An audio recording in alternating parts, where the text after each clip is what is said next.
Imagens Podcast.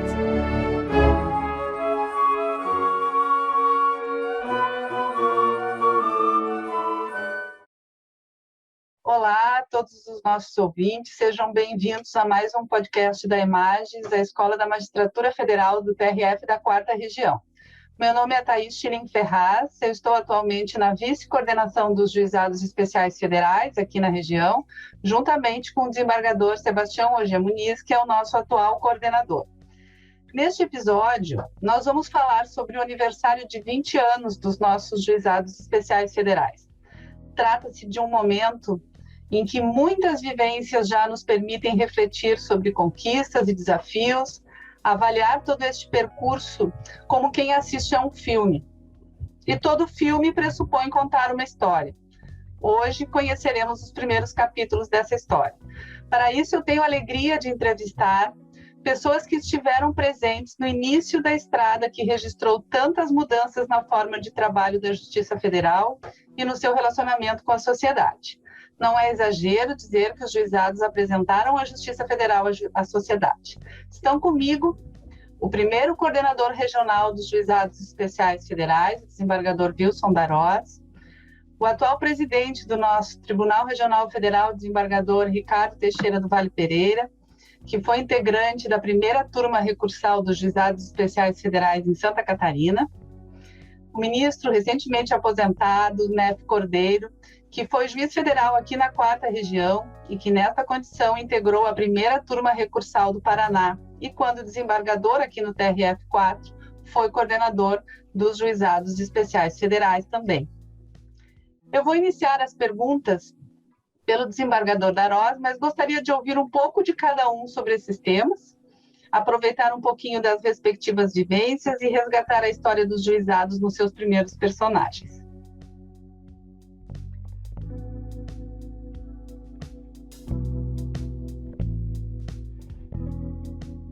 Bom, começando então, doutor Darós, uma primeira pergunta.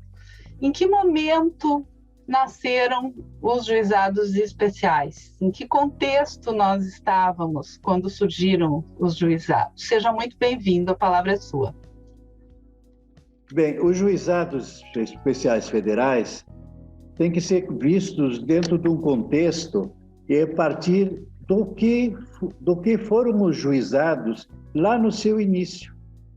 Os juizados que eram informais, nasceram em Rio Grande.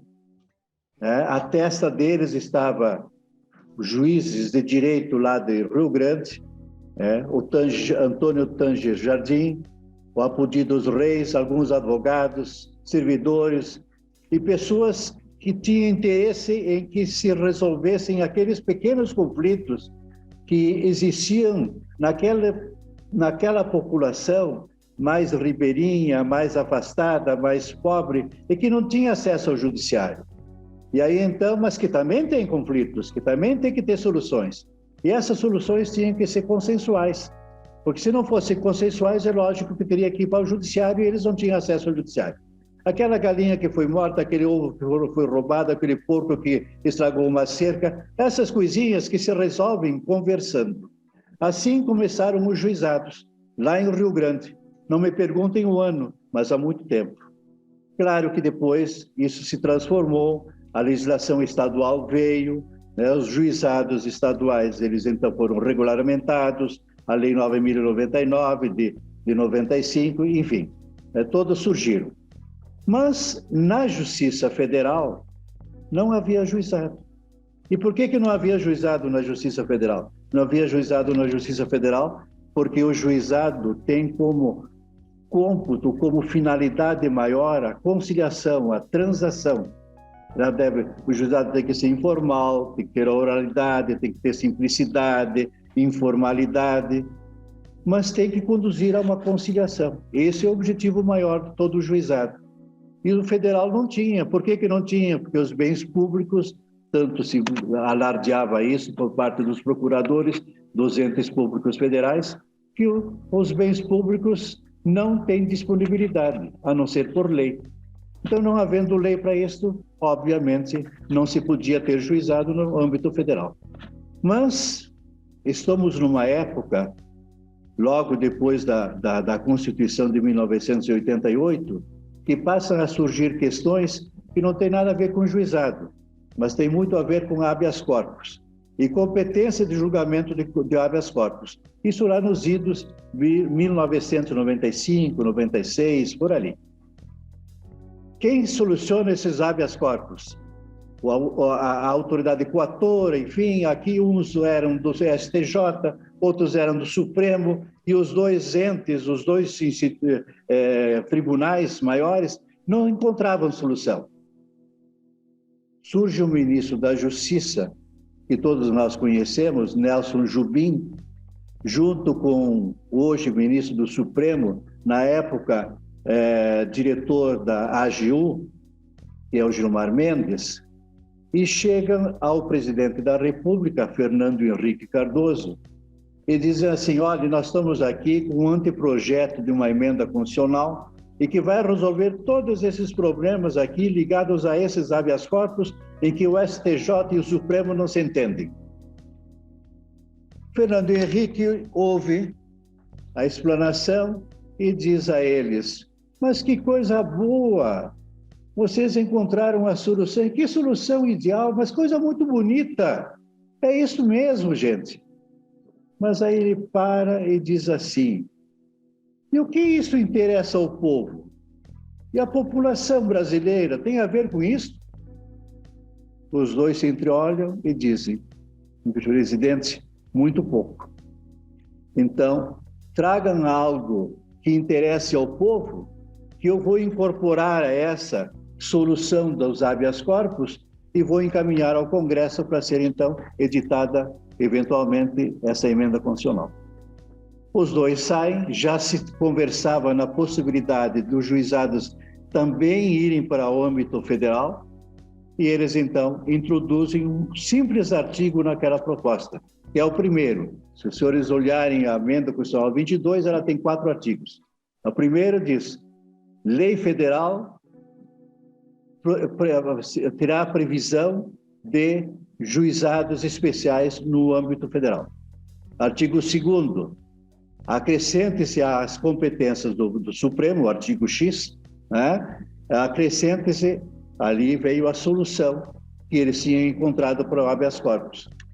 O 3º, a mesma coisa com relação ao STJ, e o último artigo, essa emenda entrará em vigor na data da sua publicação. Isso foi aceito pelo Congresso Nacional e temos, então, hoje a emenda número 22, que possibilitou que lei federal viesse criando os juizados especiais federais. Assim surgiram os juizados especiais federais. Puxa vida, eu não tinha ideia desse início, assim, de toda essa conversa e dessa origem da emenda 22. Que interessante esse contexto político. O que lembram desse contexto, então, os nossos demais entrevistados aqui? Doutor Ricardo. O desembargador Laroche fez um apanhado muito apropriado. De fato, isso remonta ao período pré- e pós-Constituição de 88, digamos assim, de fato. Todo um movimento que no direito processual brasileiro levava à busca por mais acessibilidade, viabilizar o acesso ao Poder Judiciário. Por isso que, como disse o colega Darois, começou a pensar lá na década de 80 ainda, em conselhos de arbitragem, conselhos de conciliação, pioneiramente, aqui no Rio Grande do Sul, inclusive, depois juizados de pequenas causas, e a Constituição, como disse o Darois, acabou consagrando no artigo 24, inciso 10, a possibilidade de criação, enfim, de juizados, de processos destinados às pequenas causas. E esse movimento acabou se fortalecendo. A Constituição salientou a importância do papel do Poder Judiciário, a importância da busca da jurisdição. Os cidadãos perderam o medo de procurar o Poder Judiciário e houve aquela explosão de demandas, e havia necessidade também de fazer frente a essa explosão de demandas com uma outra visão de processo. E aí nós tivemos o advento, então, da Lei 9.099, que criou os juizados especiais cíveis e criminais, que foi um marco, consagrou aquilo que já estava se procurando fazer antes da Constituição e depois até com a autorização da Constituição. A Justiça Federal, de fato, estava um pouco à margem, e os juízes e juízas federais vinham com alguma preocupação nessa situação, porque, embora as dificuldades para a adoção de ritos diferenciados no âmbito do Judiciário Federal, embora houvesse ainda, inclusive, muito preconceito em relação à possibilidade de conciliação no âmbito da jurisdição federal, existe um movimento forte já dos juízes e juízas nesse sentido. E isso, nesse particular, a Associação dos Juízes Federais também teve um papel fundamental, organizando eventos, conversando com juízes. Desembargador Darós foi presidente da associação. Depois, mais adiante, lá o colega Flávio Dino, hoje governador do Maranhão, Paulo Sérgio Domingues, Jorge Antônio Mauri, que todos colaboraram, seja para a criação, seja para a consolidação dos juizados especiais federais. Então, foi nesse contexto de facilitar o acesso ao Poder Judiciário que nós tivemos a Emenda 22, né? que permitiu a criação de juizados especiais federais, ou seja, de juizados no âmbito da Justiça Federal, algo que era absolutamente necessário, e nós constatamos isso hoje em dia. Os juizados que hoje representam grande parte da jurisdição prestada no âmbito da Justiça Federal. Havia necessidade de nós avançarmos. Então, veio a emenda e veio, na sequência, a lei, que também foi um trabalho da associação, foi um trabalho dos juízes e consagrou essa possibilidade. Recordo-me até que havia muitos questionamentos, muitos colegas, muitas pessoas de fora falavam, mas como vamos ter juizado especial federal? Como poderemos definir litígios que possam ser apreciados de uma maneira mais informal? Nós somos uma justiça formal, nós tratamos com causas da União, causas de autarquias, e, na verdade, desde o início, desde o nascedouro, nós constatamos que isso era possível. E a propósito, houve, inclusive, ainda em 2000, antes da lei, iniciativas pioneiras aqui, como nós tivemos aqui em Porto Alegre, com a instalação de um juizado experimental, ainda em 2000, que funcionou adequadamente, e isso tudo foi criando, e de fato criou essas condições para que nós tivéssemos o advento da Lei 10.259. Parece que foi, na minha visão, mais ou menos esse o contexto de criação. Obrigada. E o senhor, doutor Neff, qual é a sua perspectiva daquela época? Quais são as suas referências daquele momento? E já aproveito para perguntar, e já introduzir também a próxima pergunta, quais eram os desafios à implantação dos juizados? Salve, desembargadora Thaís, meus amigos, colegas, ouvintes. Os juizados vieram com uma ideia de solução à enorme quantidade de processos, uma ideia de fazer uma justiça mais simples, mais rápida, mais próxima do cidadão. E Darós e Ricardo já lembraram muito bem desse momento inicial. Eu tive oportunidade, até por coincidência, de atuar como integrante dos juizados, como juiz estadual, antes mesmo da lei dos juizados, em 91, 92, já se fazia lá no meu estado de origem, no Paraná, audiências e processos do juizado.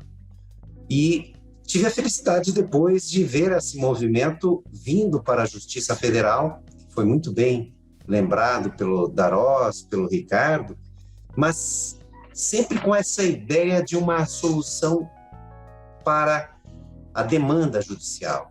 E é algo que vivemos até hoje. Até hoje procuramos novos caminhos, soluções alternativas.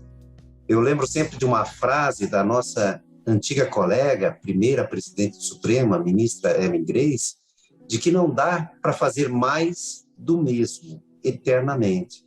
Não dá para criar mais varas, mais cargos de juízes, de servidores e achar que nós vamos conseguir fazer a prestação da justiça a contento rapidamente. Os juizados, como disse o Darós, buscavam a solução do caso, uma solução baseada na conciliação, uma solução baseada no bom senso do juiz, que na lei, inclusive, é referido expressamente. E tivemos, sim, uma resistência inicial, e aí a segunda pergunta já da Thaís, que eu já emendo, porque até hoje temos dificuldade em aceitar, até mesmo pela lei, a conciliação, os acordos em matéria de direitos indisponíveis. E na Justiça Federal, nós temos basicamente direitos que teoricamente são indisponíveis, seja pelo interesse público em sentido amplo, seja até pelo interesse fazendário, arrecadatório, seja pelo interesse ambiental. E em todas essas áreas se viu que é possível fazer acordo. Então eu lembro de juízes que simplesmente queriam fazer do juizado um rito diferente, em que davam ao processamento e ao julgamento no juizado o mesmo processamento e o mesmo julgamento formal, burocrático da justiça comum. Mas, aos poucos, muito foi mudando. Inclusive, lembro que Darós, eu mesmo, quando atuei como coordenador do juizado, nós éramos coordenadores do juizado da conciliação. Eu sei que depois se separou, mas não lembro exatamente a data, mas justamente porque era muito forte a vinculação entre essa nova justiça informal, célere dos juizados, com a ideia que a própria lei dos juizados trouxe expressa do consenso, da aproximação das partes. Mas, enfim, o que eu tenho de lembrança desse período foi uma busca de uma nova solução para a demanda do judiciário, mas uma busca não por mecanismos tradicionais, e sim uma busca por uma solução do caso, simples, rápida. Isso encontrou resistência, porque qualquer mudança gera resistência, mas aos poucos, e digo com tranquilidade, até pela minha visão que acabou sendo nacional, o Tribunal da Quarta Região foi modelo nessa implantação, inclusive de cultura, da justiça mais simples e da justiça do consenso.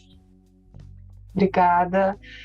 Ouvindo essas falas, eu fiquei pensando a respeito do tanto de desafio que foi superado e do quanto a Quarta Região aprendeu a implantar essas novidades, a trabalhar com a ideia de correr riscos, né, desde sempre. Assim, talvez isso tenha sido sempre uma marca dos nossos gestores, né, de começar, e se tiver que arrumar o avião em voo, arruma o avião em voo, mas vamos colocar funcionando. E dias atrás, conversando com o Regaldo, doutor Darós, que era na época servidor, que ainda está na ativa, e que na época era o diretor judiciário, quando da criação dos juizados especiais no TRF4, ele refere que estava assustado com toda a demanda que viria e a pouca estrutura que se tinha na época, né? E perguntou para o senhor, e aí o que se faz? E o senhor respondia, não, vai com calma, com o andar da carruagem, as melancias vão se ajeitando. Como é que o senhor viu esses desafios iniciais? Porque, afinal de contas, implantamos os juizados sem mudança da nossa estrutura de cargos, não é? Sem dúvida nenhuma. Agora, eu realmente queria também referir, se me permitir, porque nós chegamos na emenda 22, nós temos que chegar na Lei 10.259 também, que foi que realmente criou os juizados, né? E para isso, obviamente, houve um trabalho muito grande por parte do STJ e do Conselho da Justiça Federal, que tão logo foi a emenda 22 publicada, ela logo teve um trabalho por parte desses dois órgãos que eu citei, STJ e Conselho, né, para que se elaborasse uma proposta de lei criadora dos juizados. E nesse momento é que surgiram as grandes questões, porque já havia a lei dos juizados estaduais, podia-se seguir aquele roteiro, mas o federal preferiu, né, que nisso não ocorresse, e sim fossem primeiro ouvidos os próprios juízes que tinham interesse, os tribunais, para saber o que mais que gostaria de ser feito dentro do âmbito da Justiça Federal. E aí, então, o ministro Costa Leite, que era o presidente do STJ na época, nomeou uma comissão que teve vários ministros compondo, teve também o nosso presidente, o saudoso Teoriz Avaz, que na época era presidente do nosso tribunal, também a compor essa comissão. Essa comissão tinha lá uma figura importantíssima, que também nos deixou, infelizmente, e guardamos grandes saudades dele, que é o ministro Rui Rosado de Aguiar Júnior, com toda a experiência e vivência que ele trouxe da Justiça Estadual, daqui do Rio Grande do Sul, e dos juizados estaduais aqui do Rio Grande do Sul. Então, trouxe todo esse trabalho, Fontes de Alencar, Salvio de Figueiredo, todos figuras conhecidas, né? Ministro Ari Pargender também, sem dúvida nenhuma, também colaborou, e saiu então a lei.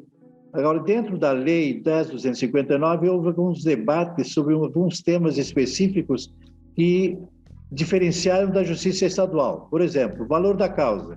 Qual seria o valor da causa para o juizado? Aí houve uma série de propostas, houve até que o valor da causa poderia ser 150 salários mínimos. Lógico que a Fazenda Nacional, o próprio INSS, acharam que era um valor muito alto. Então baixou, será quem sabe o mesmo valor da Justiça Estadual, 40? Mas aí fez-se um levantamento das ações previdenciárias que estavam em juízos, no caso, a maioria nos juízes estaduais, e não chegavam lá muito mais que 60 salários. E por isso se fixou, então, o valor da causa em 60 salários. Aí houve outra questão que também tinha que ser debatida e solucionada, e ser inserida, evidentemente, na proposta de lei que redundou na Lei 10.259. Aí a questão da presença ou não obrigatória do advogado. Nos juizados estaduais, até 20 salários é dispensado, mais que isso no juizado, não falo no segundo grau do juizado, vamos assim chamar, nas turmas, né? Então, a proposta que veio, então, quem sabe, até 20 salários, o advogado não precisa, mas a partir dos 20 salários, sim. Mas discute-se aqui, debate-se ali, e chegaram a um consenso. Essa comissão formada, que estava trabalhando na proposta da lei, na qual também estava inserido como membro o presidente da JUF, na época o Flávio Dino, né? Então fixou-se o valor de 60 salários. Uma outra questão que também estava, e o juizado é voluntário, é opcional ou é obrigatório? Estado, Justiça Estadual, é opcional.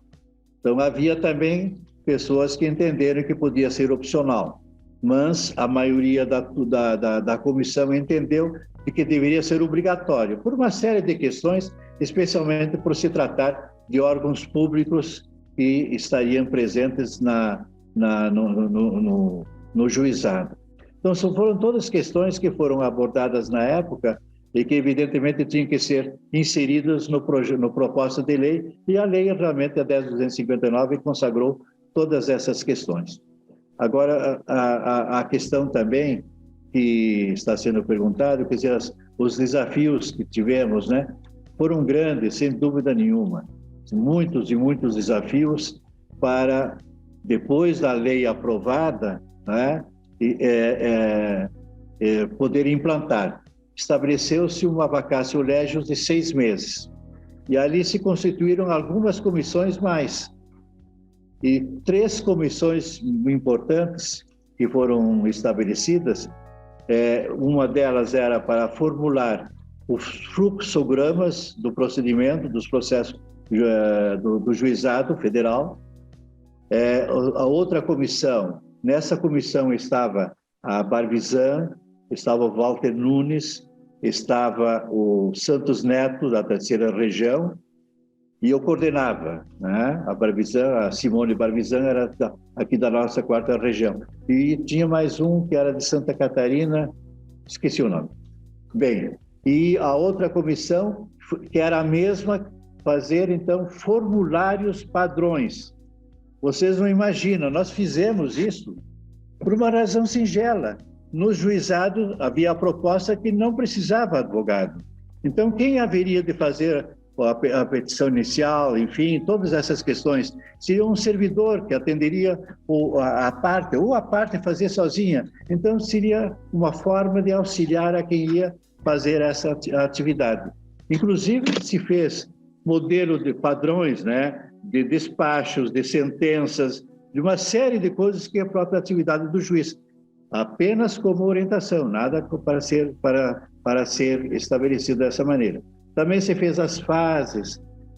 Toda essa parte mais burocrática, nós elaboramos, e eu também presidi essa outra comissão. Eram 2 comissões. E uma terceira comissão, nessa eu não fiquei inserido, que era servidores da tecnologia da informática, para prever um futuro processo eletrônico para os juizados. Só que nós, da 4ª Região, não ficamos esperando por essa comissão. Nós, na 4ª Região, instalamos o EPROC no juizado já em 2000... a memória me falha. Mas nós 2002 instalamos... 2002 ou 2003, acho que 2003. Em 2003, exatamente em 2003. Né? Fizemos 4 varas pilotos, Rio Grande, Blumenau, em Santa Catarina, e Londrina, no Paraná. E ali a juíza do juizado de Florianópolis, a doutora Marinho, né? Eliana Patiarim Marinho, ela disse, mas eu também quero ter como vara piloto o juizado, o EPROC. Disse, então também vai ser, vamos ter 4, ia ter 3, vamos ter 4. Claro que deu certo, o processo eletrônico se construiu, como foi dito agora pela Thaís, né, naquela simbologia, vamos construir com um avião andando. Dr. Tejada, nesse aspecto, foi o grande incentivador, coordenou todo esse trabalho, junto com a tecnologia do tribunal, do 1º grau, seja do Rio Grande do Sul, Santa Catarina e Paraná. Enfim, nós estávamos em pouco tempo com os juizados, todos eles informatizados, já a partir de 2003 a 2004, aí eu já deixei a coordenação, em agosto de 2003 eu deixei a coordenação, eu assumi a corregedoria, e aí então me sucedeu o doutor Tadá Queiroz, e se implantou em toda a nossa região o processo eletrônico, que em muito ajudou, e que depois foi base também para o processo eletrônico nas varas comuns. É muito interessante ouvir esse relato das escolhas que foram tomadas, porque foram escolhas que foram feitas. Poderia ter sido diferente, né? Poderia não ter sido 60 salários, poderia ter sido 150 salários. Se fosse 150 salários, será que nós teríamos conseguido as RPVs, que revolucionaram também a forma de pagamento das dívidas da Fazenda Pública, né? E que, sem dúvida, foi pelo impulso dos juizados que isso aconteceu. Então, realmente é muito interessante ouvir esse relato de como essas escolhas foram feitas, não é? Se me permitir, puder acrescentar, pois não. Né, já que estamos conversando aí de algumas decisões que se tomou, por exemplo, a necessidade ou não de advogado. A OAB, evidentemente, foi totalmente contrária a essa nossa decisão de dizer não há necessidade, a não ser a partir do recurso, né? Mas no 1º grau, no juizado, não há necessidade. Mas como o INSS, a Fazenda Nacional, com todos os seus procuradores concursados, preparados, e o pobre do vivente, sem ninguém, mal aconselhado, né? Sozinho, vai haver uma diferença muito grande. E aí, muitas vezes eu disse, porque muitas e muitas vezes fui procurado, já depois da lei ter firmado essa posição, assim, não, mas quem sabe uma resolução para a partir dos 20 salários? Eu disse, não, então trabalhem para mudar a lei, mas enquanto a lei for assim, nós vamos manter isso aí. E tem mais, eu disse a eles muitas vezes, está nascendo um grande nicho para a advocacia. Os senhores vão ver que vocês vão ter esse nicho e vão agradecer. E realmente, isso que aconteceu. E nós vemos que hoje em dia a grande parte, já naquela época, né, mas hoje especialmente a grande parte dos processos entram com advogados. Doutor Ricardo, deixa eu lhe perguntar, quais são as suas referências de desafios daqueles momentos, né? O que foi viver aquela fase sem estrutura, começar do zero, poder criar procedimento? Foi um período muito rico, eu diria. O desenvolvedor Herói vivenciou isso daí.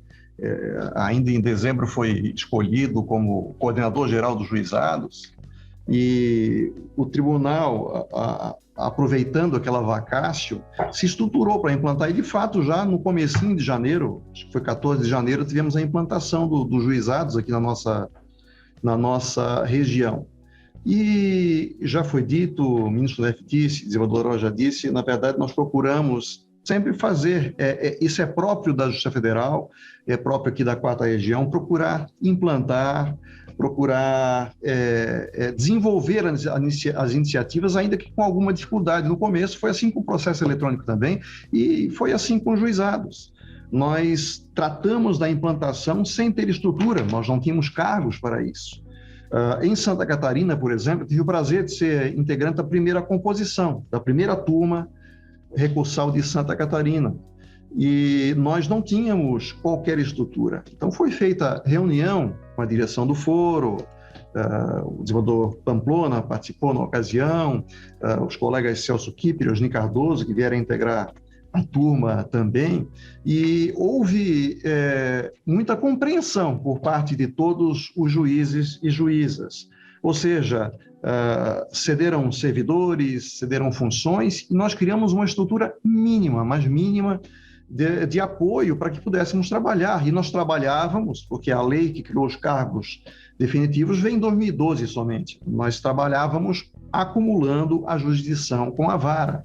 Então, de fato, o trabalho foi bastante árduo. Embora haja até um fato curioso que eu sempre refiro, a doutora Miriam Visoto, que é servidora até hoje dos Juizados Especiais Federais, trabalha na assessoria, já naquela época ela começou a trabalhar e cuidando da Secretaria dos Juizados, porque assim que nós começamos a trabalhar, evidentemente, na primeira, segunda semana, não havia muito serviço. E ela e outros servidores e servidoras, os poucos que havia, diziam, mas será que vai funcionar? Não tem processo nenhum para nós julgarmos, está tão tranquilo, será que vai ter trabalho mesmo? E eu dizia, olha, espere um pouquinho, isso certamente vai vingar e daqui a pouco nós vamos estar falando da quantidade de trabalho, o que de fato aconteceu. Depois foi aquela explosão de processos, porque há pessoas que tinham sede de justiça procuraram se valer dessa iniciativa. Mas foi um início de trabalho, de fato, sem qualquer estrutura mais sólida. Mas ainda assim, a experiência que eu dou de Santa Catarina, nós tivemos sim uma estrutura mínima. A direção do foro propiciou um espaço apropriado, propiciou espaço para os servidores, para os juízes, propiciou uma estrutura mínima de servidores e funções para dar apoio, e nós assim conseguimos dar início. É claro, com as dificuldades, a despeito de alguma experiência em substituição no tribunal, nós não tínhamos ainda experiência de trabalho em colegiado, ainda que com alguma experiência, por força já da atividade na carreira ou em atividades anteriores, nós estávamos fazendo algo novo. A lei era nova para nós. Esse desafio foi bastante interessante, foi na consolidação de procedimentos, na interpretação mesmo das normas processuais, depois no estabelecimento de precedentes. Eu me recordo, isso é um registro histórico também, que para facilitar o trabalho dos colegas, durante bastante tempo, não sei se durante todo o meu mandato, mas durante um longo tempo com certeza, eu fazia um informativo. Eu selecionava os julgados, conversei com os colegas, inclusive, como não há necessidade de ter um voto escrito, eu pelo menos pedi, olha, nos casos diferenciados em que vamos ter um precedente, seria interessante ter o voto ou pelo menos uma ementa mínima que expresse o sentido daquele pronunciamento.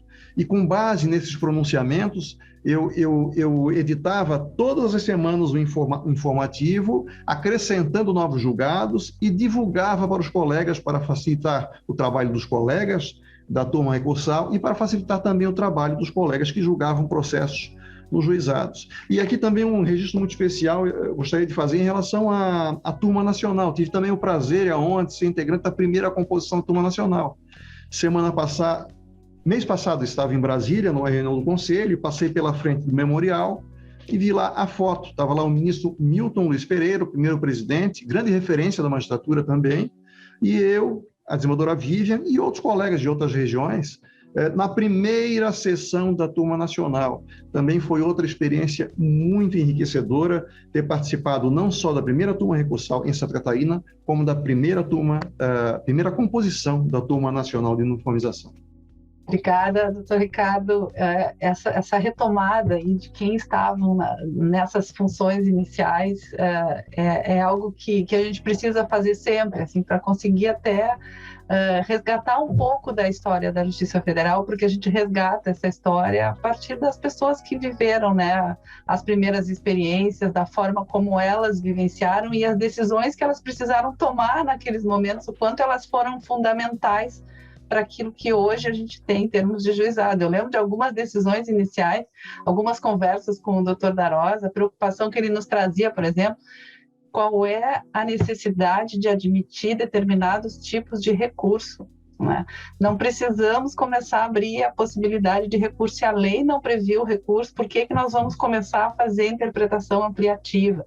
E essas decisões, elas foram fundamentais, porque ele dizia isso: vocês são a primeira turma. Eu não fazia parte da composição como titular, eu era só a suplente, eu, a doutora Salise, mas eu participava de várias sessões e eu lembro dessa orientação, assim, todas as decisões que vocês tomarem agora nessas primeiras composições, elas vão ser determinantes depois do que vai ser de fato, não que elas sejam imutáveis, mas sem dúvida nenhuma, né, elas vão formar uma estrada, um caminho que tende a ser percorrido por quem vem depois. Então realmente era uma decisão sempre muito importante quando se estabelecia principalmente procedimento nesses primeiros momentos, né, regras de procedimento.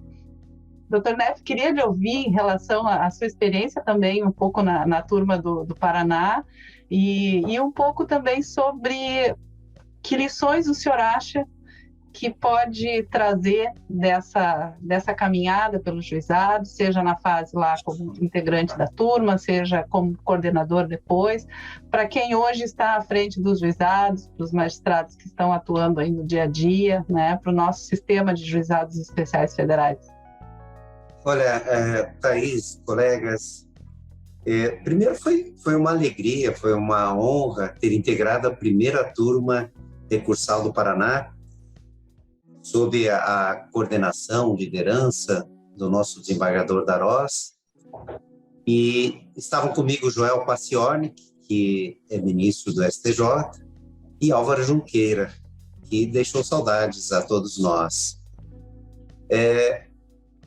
Foi um período que já foi destacado a dificuldade de meios, mas a tradição que temos de resolver esses problemas sem obstáculos à jurisdição foi prestada à justiça, mesmo com acumulação de trabalho nas varas, mesmo com dificuldade de servidores, e mesmo até com a dificuldade inicial de como fazer, porque se criava uma nova forma de julgar.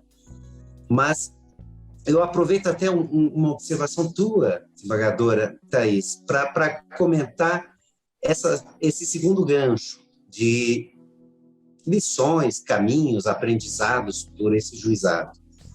É porque, até pelo espírito de criação da lei, até hoje eu fico com uma sensação dos juizados como aquela forma de realização de justiça efetivamente do caso bem formal e bem simples.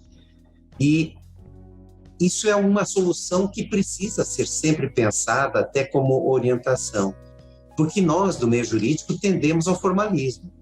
Nós tendemos a seguir modelos, às vezes até exageradamente burocratizantes, desnecessariamente burocratizantes.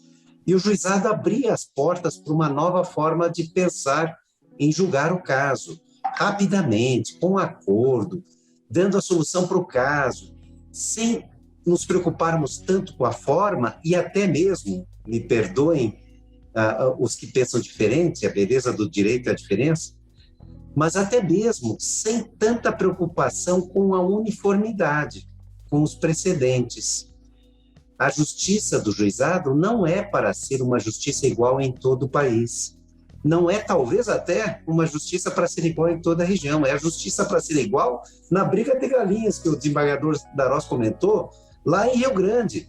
Que talvez a solução naquele caso, com aqueles vizinhos, não seja nem mesmo em Rio Grande igual para uma outra questão de briga de morte de galinhas na mesma vara.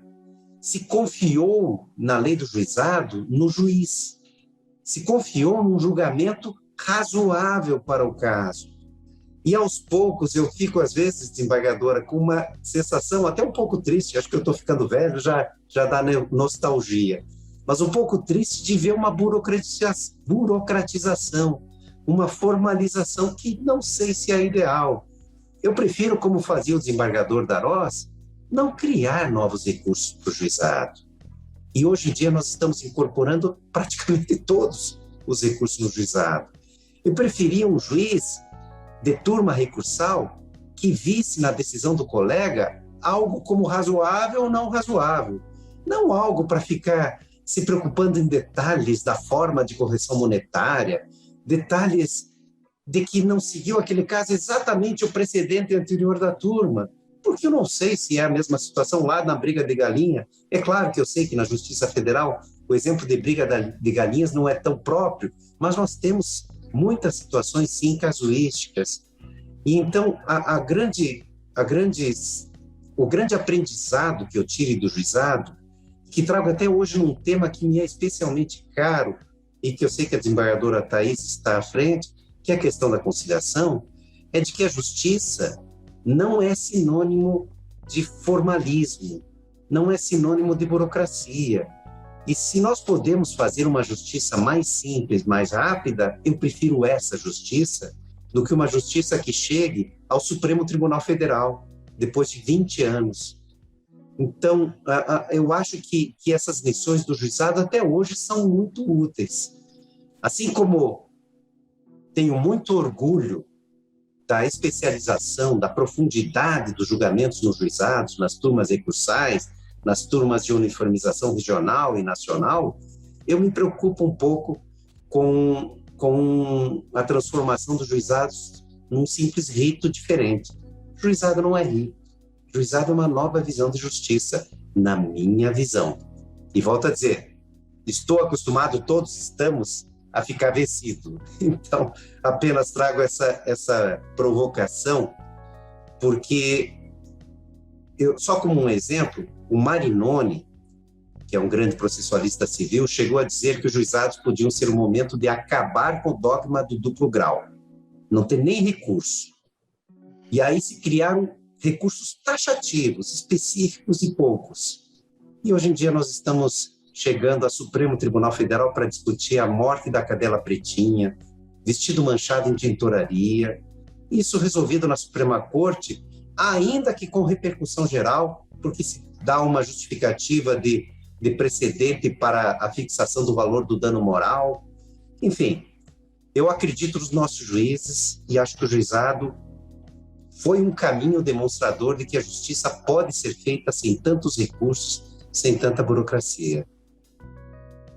Lhe ouvindo, ministro, eu tenho que dizer que se ficar vencido, não ficará sozinho, porque eu tenho esse mesmo sentimento. Para mim, sempre o juizado tem que ser a justiça do caso, né? É o caso, é aquele caso que tem que ser tratado com as suas circunstâncias e tem que poder ser tratado com as suas circunstâncias. Talvez esse realmente seja um grande desafio que a gente ainda tenha. E eu lembrei, enquanto lhe ouvia, de um episódio uma vez na turma recursal do Rio Grande do Sul. Quem presidia a turma era a desembargadora Vânia, e faziam parte dela a desembargadora Vivian e a colega Eloí Justo, que hoje, inclusive, já não está mais conosco, né? Eu e a doutora Salise éramos suplentes. E eu lembro de uma vez em que um senhor chegou na sessão, se sentou ali num cantinho, e muito quietinho e tal, ficou bastante tempo. Chegou uma hora que a Vânia perguntou quem era ele, se ele estava aguardando algum processo. E aí ele disse o nome, que estava aguardando o julgamento do processo dele, e ela então passou na frente o processo dele, né, deu preferência, e na hora de julgar, nós tivemos uma dúvida em relação a uma situação de fato, e ali mesmo perguntamos para ele, ele nos esclareceu, ele prestou um depoimento em pleno julgamento em segundo grau, sem, né, assim, o advogado dele nem estava presente, ele até tinha advogado, mas não estava presente, né? Então, realmente, era uma oportunidade da gente ser criativo, não é? E de se soltar um pouco dessas amarras da burocracia. Eu queria ouvir agora um pouquinho, deixar o Dr. Darós por último, já que ele foi o nosso primeiro coordenador. Vou ouvir primeiro o Dr. Ricardo. Que lições ficam aí para quem hoje está à frente dos juizados? Quais são as lições para os atuais desafios e talvez quais são os atuais desafios? Eu acho que nós já temos uma longa história nos juizados, um longo período já, 20 anos da lei, 20 anos já se aproximando da instalação, e certamente nós já temos uma expertise que é inegável, mas sempre é possível aperfeiçoamentos. E a mensagem que o colega Neff, ministro Neff, deu há pouco me parece muito importante. Os juizados representam um órgão muito relevante para a prestação jurisdicional no âmbito da Justiça Federal. Mas nós não podemos burocratizar o processo, isso é fundamental. Nós não podemos perder a noção da origem de um meio de solução de litígios, de um meio de conferir efetividade à jurisdição. Hoje em dia há certamente um número bastante expressivo de recursos, mas isso passa um pouquinho também por alteração legislativa, e seria uma discussão muito ampla, mas nós temos que buscar, não diria o resgate, que os colegas têm essa noção, mas buscar a todo tempo relembrar a razão da existência dos juizados especiais federais, qual foi o movimento que conduziu a isso, de prestação jurisdicional célere, de entrega daquilo que as pessoas procuram. E nós temos muitos exemplos. Vamos buscar agora, muitos processos nós acompanhamos no juizado, julgados em 2 meses, 3 meses. Muitas vezes a União, de forma correta, não recorre, ou a Caixa Econômica transita em julgado. Quando se trata de expedição de RPV, expede-se RPV e logo na sequência há o pagamento. Então, nós temos sim bons resultados, mas nós não podemos jamais perder a noção da importância dessa instituição dos juizados especiais federais, que é destinada a solucionar litígios concretos. Nós não podemos jamais nos preocuparmos com o formalismo. O processo, sim, é fundamental, mas o processo não pode ser um fetiche. Me recordo que ainda se faz isso, e nós fazíamos muito. Nós resistíamos muito a usar o Código de Processo Civil no juizado. E assim tem que ser. Que ele deve ser aplicado supletivamente, e muitas vezes os conceitos do direito processual estão no nosso Código de Processo Civil. São normas de teoria geral do processo. Mas essa aplicação é supletiva. Acima de tudo, nós temos que procurar fazer justiça nos juizados. Eu tenho certeza que está sendo feita justiça, porque os colegas, as colegas ainda estão preocupados em cumprir essa missão. Sem dúvida, sem dúvida. E no dia a dia que a gente percebe assim ainda o quanto existe quanto se deposita de expectativa sobre os nossos juizados, né? O que nós temos até hoje de distribuição, de demanda para os nossos juizados é algo realmente muito impactante, o que demonstra que sempre próximo da metade da distribuição, pelo menos. Exatamente. Né? E conseguiu-se com isso alcançar também uma parcela da população que antes não vinha à justiça, né? Isso inclusive foi um registro que se fez logo no começo. Eu me lembro do espanto das pessoas que pensaram inicialmente os GEFs, porque se imaginava que haveria uma transferência da demanda da Justiça Federal comum para os juizados, e na verdade o que a gente percebeu foi o surgimento de uma nova demanda, uma demanda que já existia, mas que não tinha por onde escoar, né?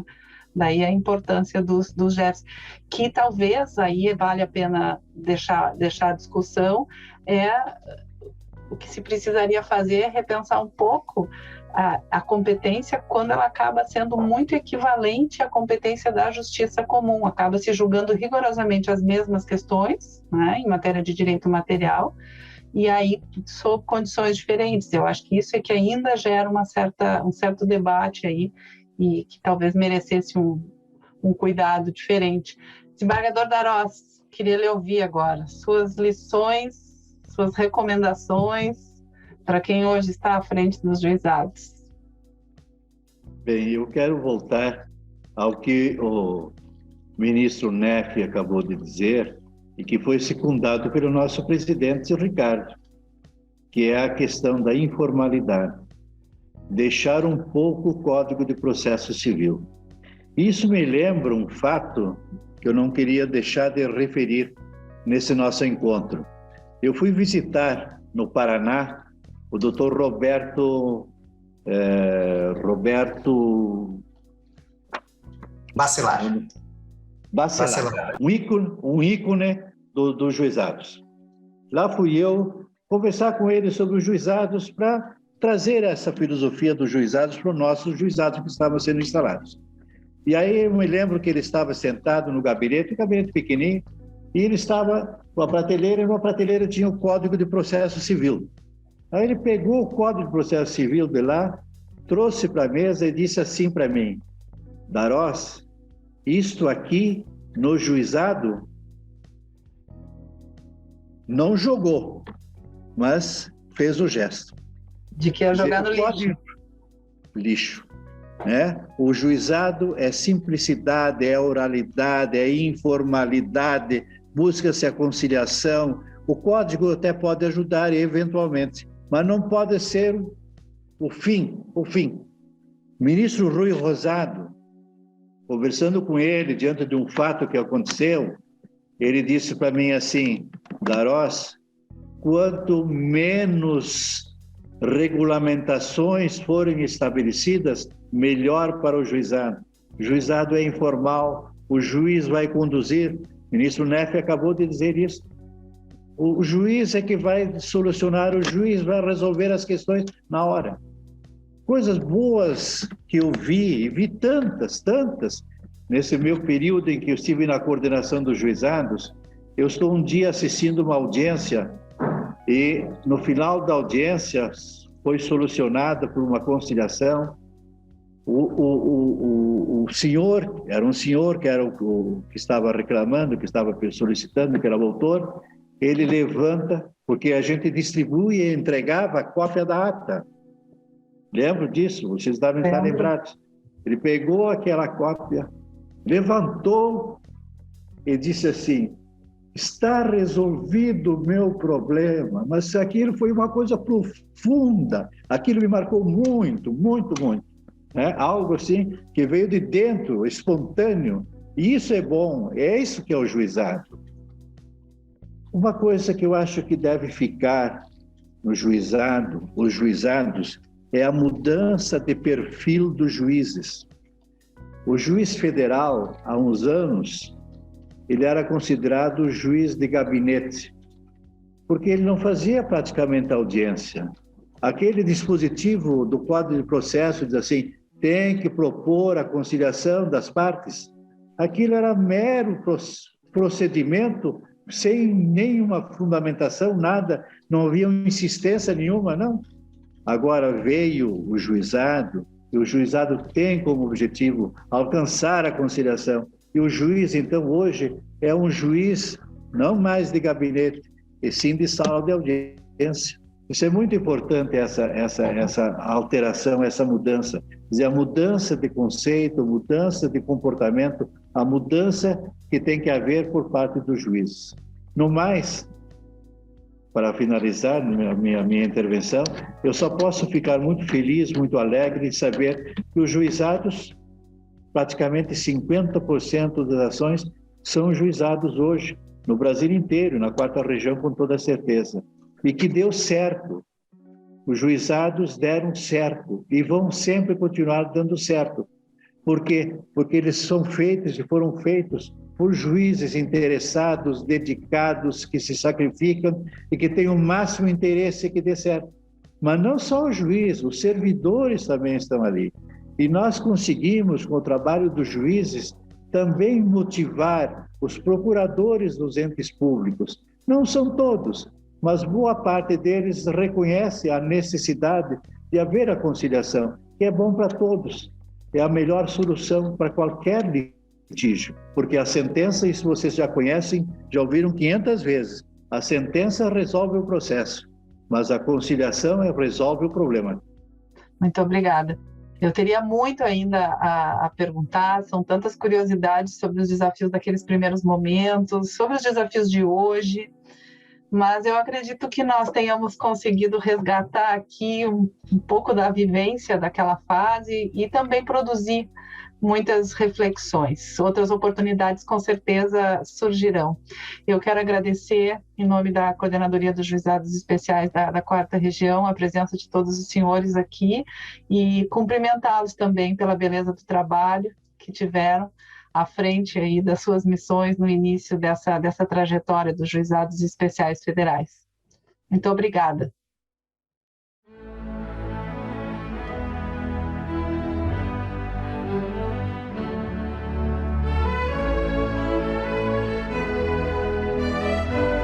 Imagens Podcast.